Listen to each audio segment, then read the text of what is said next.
correction. Okay, that was some of the lessons from this slide. You can later on see.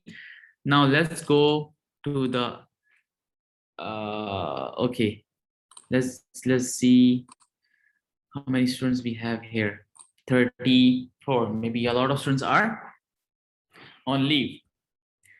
Let's start our next slide. Let me just open it. That's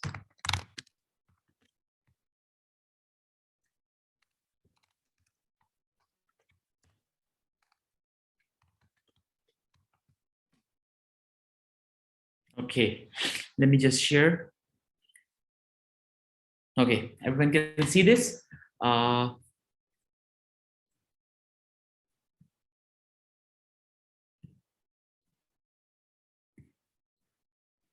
So today's host is Imran Ali. Imran Ali, can you see the slide? Yes, sir, I can see. Okay, perfect.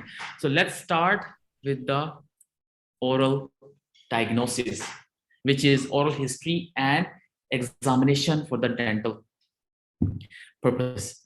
Learning objectives. After attending this lecture, the students should be able to elaborate on oral diagnosis and diagnostic process. What is a diagnostic process? Identify steps of diagnostic process. Define the case history, which is the case history is another name for history presentation or history taking, whatever you say. The same case history, history presentation, and history taking is the same name. Okay, one for another. And its items, the steps and objectives of each category. Identify types of clinical evaluation.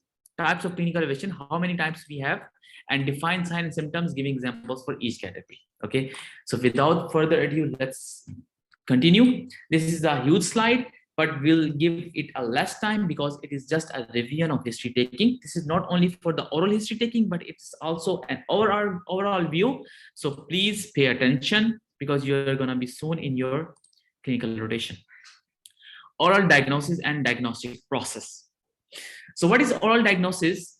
Oral diagnosis is the branch of dentistry which deals with the identification of oral disease,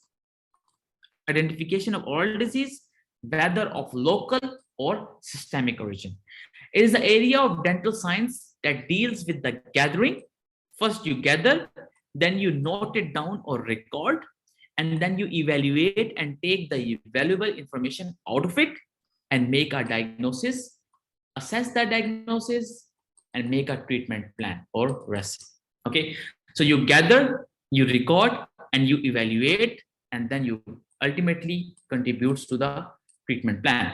This ultimately contributes to the identification of the patient's chief complaint and or abnormalities of head and neck region. So this, whenever we are performing oral diagnosis, then there are two types of diagnosis. One is extraoral and one is intraoral. Intraoral is the oral cavity up to the pharynx, isthmus, everything. But extraoral, we have an extra region, which is head and neck region. Many of the cancers, malignant and pre-malignant lesions are found in the head and neck region, which are associated with the oral diagnosis. That's why we have to do in the extraoral investigation, we have to see this head and neck region. Okay, let's move. So oral diagnosis, what is the purpose of oral diagnosis? The purpose of obtaining information and recording it in an orderly manner is to establish a diagnosis. If you take reading, recording, or if you take the history randomly, you cannot reach to a diagnosis. That's why we need to follow a system to make a diagnosis. And this system should be universal, that anyone who sees this system can interpret whether you have made the right diagnosis or there need to be some changes. That's why we need to establish a diagnosis based on an orderly manner system. And the database or the recording may be compatible with a variety of disease process, and then which contribute to differential diagnosis. Differential diagnosis, when you reach to many diagnoses based on the recordings or signs and symptoms of the patient, then you have a list of diagnoses, and then this list is known as differential diagnosis, which can be sought out on the basis of your imaging studies, that is X-ray, CT, MRI, and PET, whatever. And then also the lab work, which is your biochemistry, right? RFT, LFTs, blood count. So on the basis of those, you make a differential diagnosis on the basis of your recording or database from the patient or the information from the patient, and then on the base and how to cross differential. Like for example, you got a diagnosis 1, 2, 3, 4, 5, and now you need to reach to us definitive diagnosis. Then you give the lab work and you do imaging studies, radiographic studies to sort out or to rule out them one by one, right? Once all necessary data have been accumulated, sufficient information should be present to determine a definite or definitive diagnosis or final diagnosis, or you should say provisional diagnosis. Finally, a rotational treatment plan, or sorry, rational treatment plan can be formulated. So all of this is done to make the treatment plan. So we need to establish a diagnosis based on information, then make a differential diagnosis, reach to a definite diagnosis, and then make a rational treatment plan, not any treatment plan, a rational treatment plan, right? So types of clinical examination. What are the types of clinical examination? There are 4 main types of clinical examination. Complete examination. This is what we do. This is what we do. As a doctor in the clinic, we go for the complete examination. Includes history taking, physical examination, performing physical examination of the region under investigation. Then we perform investigation through lab work, imaging studies, and then reach to a differential diagnosis, rule out differential diagnosis, and go to provisional diagnosis and make a treatment plan. This is complete examination. But some patients just go for screening examination. They just go, okay, someone suggested them just go for a radiograph or X-ray for a knee. For example, a patient came to someone and they say, hey, we have a knee problem, what should I do? Oh, I have heard from the doctors that you go for the knee X-ray or CT or MRI. They just go for the screening examination to the radiologist. So that is screening examination. Emergency examination, of course, done in the emergency department.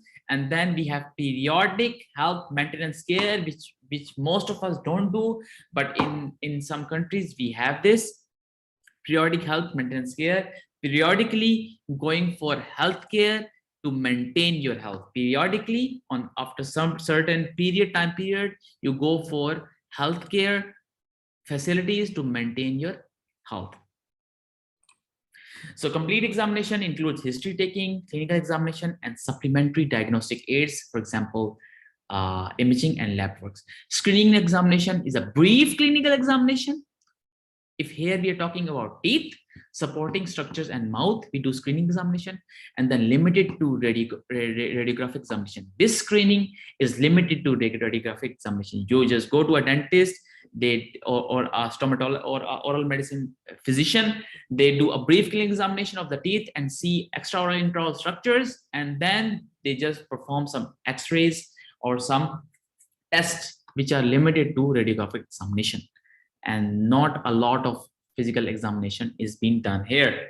And then emergency examination for the diagnosis and management of acute and emergency conditions. You have acute pain or you have bleeding, emergency conditions, then there are emergency examinations performed and limited to the procedure related to the complaint of the patient. We don't see overall, we don't go for the journal examination of the review of the system and family history or social history. We don't go for here. We just focus on the procedure related to the present complaint of the patient. That is emergency examination.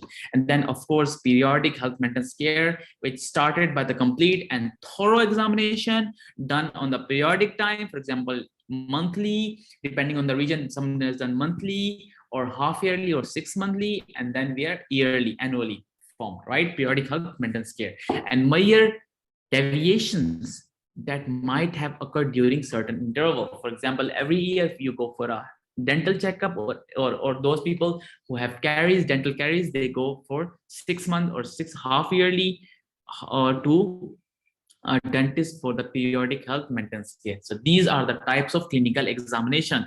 Let's move. So now we go for the steps of diagnostic process. What are the steps of diagnostic process? So it includes three processes. How to diagnose a disease includes three steps. Case history, which is also known as case presentation or history taking, but case history is the best term for used for this. And we have a clinical examination. In the case of teeth, we have extraoral and intraoral examination. And then we go for the diagnostic aids like radiological exams, biopsy, biochemical investigation. And this whole is a clinical examination known as complete clinical examination. This we are talking about complete clinical examination because we have time. And this is the system. We get patient engagement, information collection, and communication, treatment, and outcomes. The patient engagement, we take patient history and engage the patient in the healthcare system. The patient trust the healthcare system. When he has a problem or a complaint, he goes to the healthcare system where we have primary, secondary, or tertiary healthcare systems. And the information is collected through this main part of diagnostic wheel, the information gathering, working and diagnosing, and information integration and interpretation is done by the help of patient and doctor communication. And finally, the system works where the diagnostic team members are given tasks. The radiological department are given for the radiology and imaging studies, and for the laboratory or pathological department, we are given the labs. The whole system works together to reach to a conclusion known as diagnosis. And on the basis of diagnosis, the physician sets a treatment plan. Perfect. So where are the failures in diagnostic process? The highest failure rate in the diagnostic process is found 63% because of the patient assessment issues. So the physician is partly or mainly responsible for there, and some patients also hide information. So you should ace in the technique or the skills used to take the history so that you can remove this failure, this type of failure in the diagnostic process. And this is done by improving your skill in history taking. That's what we are trying to do. So we have less than a minute. Here the time is 2:05. We'll see you after a 10 minutes break. See you at 2:15. Thank you, Imran Ali.